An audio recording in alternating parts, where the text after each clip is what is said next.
The Invincible Fist is a Shaw Brothers film. Lie plays Sang Chu. He is a constable who's known for being really hard on criminals, and he's got his brother and his little entourage of deputies, I guess. However, they are going after a criminal group that viciously attacks a family at the beginning of the film. There's apparently four bandits that have taken the gold, and they've been living in the same area for about 2 years, and they've been disguised, so people don't really know who the bandits are or how many.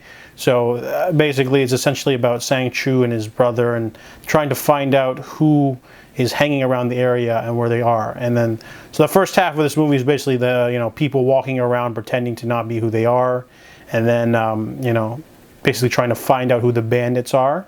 There's some pretty great action sequences here. There's like an abacus man who like throws the beads really hard. There's a guy with like special throwing daggers.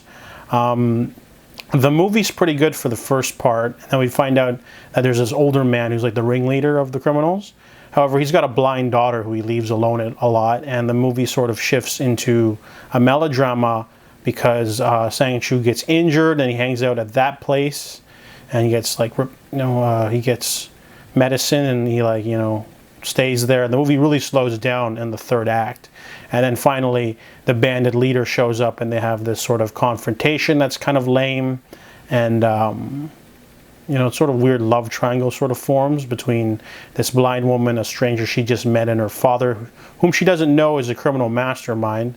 But honestly, yeah, the third act really slowed things down, to be honest. It was starting off as a really awesome crime thriller, great tension moments, almost like a Western, like confrontations and trying to like suss out who the criminal is.